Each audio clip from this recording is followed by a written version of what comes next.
जय श्री कृष्णा। मैं संध्या शर्मा श्री चैतन्य महाप्रभु की कथा में आप सभी हरिभक्तों का स्वागत करती हूँ। महाप्रभु का वैराग्य दिनों दिन बढ़ता ही जाता था। उधर विरोधियों के भाव महाप्रभु के प्रति अधिकाधिक उत्तेजनापूर्ण होते जाते थे। एक दिन महाप्रभु भक्तों के सहित गंगा स्नान के निमित्त जा रहे थे।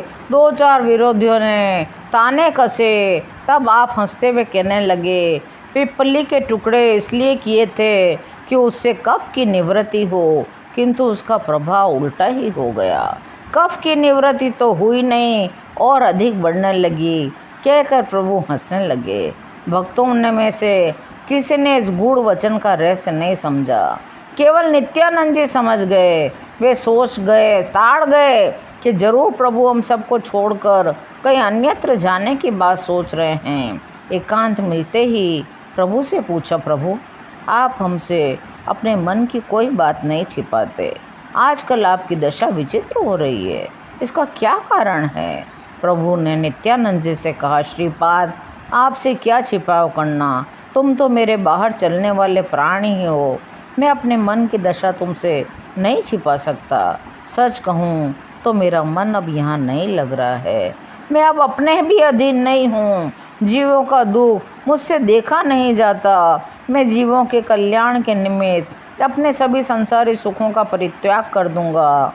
मेरा मन अब गृहस्थ में नहीं लगता। मैं परिव्राजक धर्म का पालन करूँगा। जब मेरे विरोधी मुझे मूंड मुंडाकर घर घर भिक्षा के लिए टुकड़े मांगते देखेंगे तो उन्हें अपने बुरे भावों के लिए पश्चाताप होगा। पश्चाताप से वे कल्याण पथ के पथिक बन जाएंगे। मेरे इन घुंघराले काले काले बालों से लोगों को बड़ा द्वेष होता है। मैं इन्हें नष्ट कर दूंगा। मैं शिखा सूत्र रखूंगा, वीतराग सन्यासी बनूंगा। अब मेरा हृदय सन्यासी बनने के लिए तड़प रहा है। प्रभु की ऐसी बात सुनकर नित्यानंद जी अधीर हो गए। कहने लगे, प्रभु इस तरह आप कैसे कर सकते हैं? आप तो सर्वसमर्थ हैं। फिर भी मेरी क्या शक्ति है जो मैं आपके काम में रोड़े अटका सकूं? परंतु मैं एक बात ज़रूर कहूँगा, बूढ़ी माता शची देवी जीवित न रहेंगी। हाय विष्णु प्रिया की क्या दशा होगी? वह तो प्राणों का परित्याग ही कर देगी। प्रभु इस तरह उन्हें प्रिय पुत्र से शरीर के दाह कर्म का भी सौभाग्य प्राप्त नहीं होगा। माता आपके बिना जीवित नहीं रहेंगी। तब प्रभु ने कहा, श्रीपाद आप तो ज्ञानी हैं, सब कुछ समझते हैं। सभी प्राणी अपने अपने कर्मों के अधीन हैं। जितने दिनों तक जिसका जिसके साथ संबंध होता है वह उतने ही दिनों तक उसके साथ रह सकता है। नित्यानंद जी चुप हो गए। प्रभु मुकुंद के पास आए। मुकुंद दत्त का गला बड़ा सुरीला था। मुकुंद दत्त से बोले, कुछ सुनाओ। मुकुंद ने बड़े स्वर से गाने लगे। तब प्रेम से मुकुंद दत्त का आलिंगन करते हुए प्रभु ने कहा, मुकुंद अब देखें तुम्हारे पद कब सुनने को मिलते हैं? मुकुंद ने कहा, क्यों प्रभु, मैं तो आपका सेवक हूँ। आप जब भी आज्ञा देंगे मैं सुना दूंगा। प्रभु ने कहा, मुकुंद अब हम इस नवद्वीप को त्याग देंगे, सिर मुंडा लेंगे, काषाय वस्त्र धारण करेंगे, द्वार द्वार से टुकड़े मांगकर अपनी भूख को शांत करेंगे। नगर के बाहर सोने घर में, टूटी कुटिया में, देवताओं के स्थानों में निवास करेंगे। अब हम गृह त्यागी वैरागी बनेंगे। मुकुंद के ऊपर तो मानो वज्राघात ही हो गया। मूर्छित से हो गए, शरीर पसीने से तर हो गया। प्रभु हृदय को फाड़ देने वाली आप ये कैसी बातें कर रहे हैं? यदि ऐसा था तो आपने इतना स्नेह बढ़ाया ही क्यों था? हे हमारे जीवन के एकमात्र आधार, आपके बिना हम इस नवद्वीप में किसके बनकर रहेंगे? मुकुंद तुम इतने अधीर मत हो। हम तुमसे कभी पृथक न होंगे। तुम सदा हमारे हृदय में निवास करोगे। मुकुंद को समझाकर प्रभु गदाधर के पास आए। गदाधर ने प्रभु को बिठाया, लेकिन प्रभु की दशा देखकर कुछ भयभीत हो गए। आज उनके चेहरे में बड़ी ही दृढ़ता थी, ममता थी, वेदना थी, त्याग वैराग्य उपरति न जाने क्या क्या भव्य भावनाएं भरी हुई थी। तब प्रभु अपने आप कहने लगे, गदाधर मैं तुम्हें एक दुखपूर्ण बात सुनाने आया हूँ। गदाधर के ऊपर ये दूसरा प्रहार हुआ।